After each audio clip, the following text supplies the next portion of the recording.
आज हम नया अध्याय पढ़ने जा रहे हैं जिसका टॉपिक है माध्यक। तो इसमें 3 शब्द लिखे मैंने, माध्यक, माध्यिका और मध्यांक, जिनका सबका अर्थ एक ही होता है। अर्थात इन सबका अर्थ हो गया मध्य का अंक। कोई सी भी संख्याएं दी गई हो, उनमें से बीचों बीच कौन सा अंक आता है वह मध्य का अंक कहलाता है और उसे ही हम माध्यक कहते हैं, माध्यिका कहते हैं और मध्यांक कहते हैं। अब जैसे इसमें उदाहरण के माध्यम से मैं आपको समझाता हूँ। उदाहरण नंबर 1 लेके देखें कि निम्न का माध्यक ज्ञात कीजिए। हमें माध्यक ज्ञात करनी अर्थात मध्य की संख्या। इस समय जो संख्याएं दे रही 3, 8, 2, 11, 6। पहली बार में हम एकदम देखें तो हमें नज़र आ रही 2 बीच की संख्या, लेकिन ये गलत है। सबसे पहले इन संख्याओं को हमें आरोही क्रम में जमाना पड़ेगा। आरोही क्रम का अर्थ होता है बढ़ता क्रम। बढ़ते क्रम में इनको लिखना पड़ेगा। सबसे छोटी संख्या 2, फिर आगे 3, उसके बाद में 6, 8 और 11। तो इस तरह से हमने इनको बढ़ते हुए क्रम में लिख दिया। अब हमें देखना है कि बीच की संख्या कौन सी है।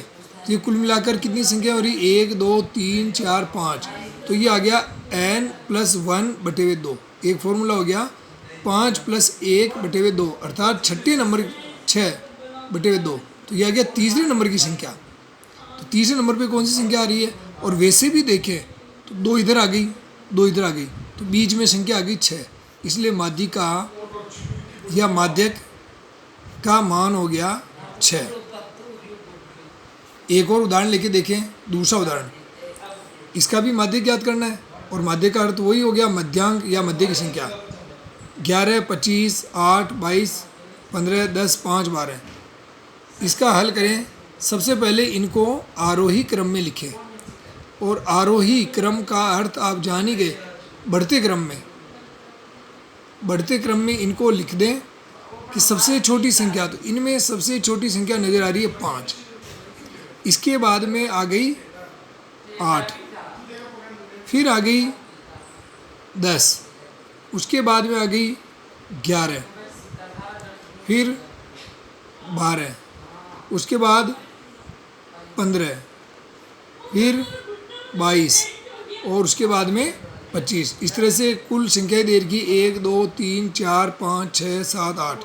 1, 2, 3, 4, 5, 6, 7, 8 सारी संख्याएं आ गई। अब इनमें से अपने को देखना है कि बीचों बीच कौन सी संख्या आ रही है। तो वैसे देखा जाए तो देखिए इधर भी 3 संख्या, इधर भी 3 संख्या, लेकिन बीच में 2 संख्या आ गई। अब अपने लिए थोड़ी समस्या आ गई कि उत्तर हम 11 को माने या 12 को माने।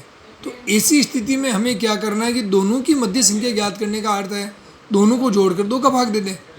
इसमें माध्यिका आएगी 11 + 12, क्योंकि दोनों आ रही है तो दोनों को तो अपन अलग अलग उत्तर मान ही नहीं सकते। तो एक उत्तर ज्ञात करने के लिए दोनों को जोड़ दें, 11 + 12, और फिर उसका आधा कर दें। तो ये 23/2, अर्थात ये होगी 11.5। तो वैसे भी देखो 11 और 12 के बीच में 11.5 आता है और ये माध्यिका आ गई 11.5। अब तीसरा उदाहरण लेके देखते हैं, थोड़ा सा अलग, जिसमें हमें प्राप्तांक और बारंबारता x और f दे रखा है और इनका माध्यक ज्ञात करना है। तो ऐसी स्थिति में जब भी f दिया गया हो तो आपको एक सारणी बनानी होती है CF, जिसका अर्थ है संचयी बारंबारता। संचयी बारंबारता,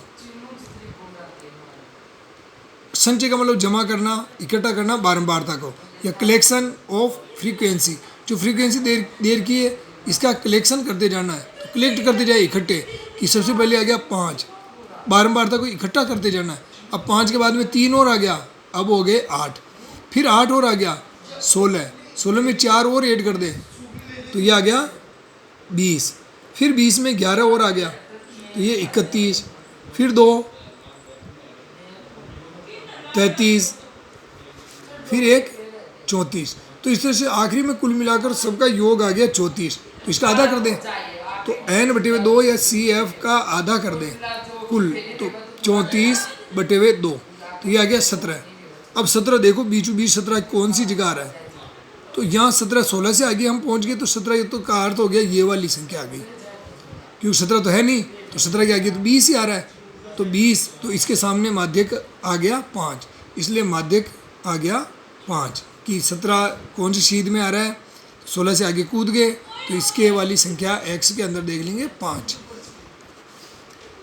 अब एक और उदाहरण ले लें ताकि इसकी सहायता से आपकी ये प्रश्नावली कंप्लीट क्लियर हो जाएगी और आपको समझ आ जाएगा। अब इसमें भी प्राप्तांक और बारंबारता, तो अभी आपको मैंने समझाया कि जो ही बारंबारता आ जाती है तो अपने को एक नई सारणी की ज़रूरत पड़ती है जिसका नाम है CF, संचयी बारंबारता। तो इसमें संचयी बारंबारता समझ गए होंगे आप कि ये 10 है, संचयी बारंबारता, तो बारंबारता को संचय करते जाना, इकट्ठा करते जाना। 10, फिर 12 और आ गया, 22, 22 में 8 और जोड़ दें 30, 30 में 17 और जोड़ दें 47, 47 में 13 और जोड़ दें, ये आ गया 60, 60 में 7 और जोड़ दें तो 67, 67। अब इसका आधा कर दें कि बीचों बीच कौन सी संख्या आती है, तो CF का आधा कर दें 67/2, 3 2 तिया 6, फिर 2 तिया वापस 2 तिया 6.5, 33.5। अब इसमें देखिए 33 कहाँ आ रहा है, 33.5 कहाँ आ रहा है, 33.5 कहाँ आ रहा है, तो 30 से तो आगे कूद गए, तो इसका अर्थ हो गया ये वाली संख्या में पहुँच गए, हम इस डिब्बे में पहुँच गए। तो ये आ गई, इसके सामने वाली जो x की संख्या होती है वही माध्यक कहलाती है, तो माध्यक आ गई 40। तो मेरे हिसाब से आपको ये प्रश्नावली बिल्कुल कंप्लीट आ जाएगी और इन उदाहरणों के माध्यम से मैं आपको होमवर्क दे रहा हूँ 17.6 आप कंप्लीट कीजिएगा, उसके बाद में आंसर मिलाइएगा और फिर भी नहीं आए तो मेरे से आप पूछ सकते हो। धन्यवाद।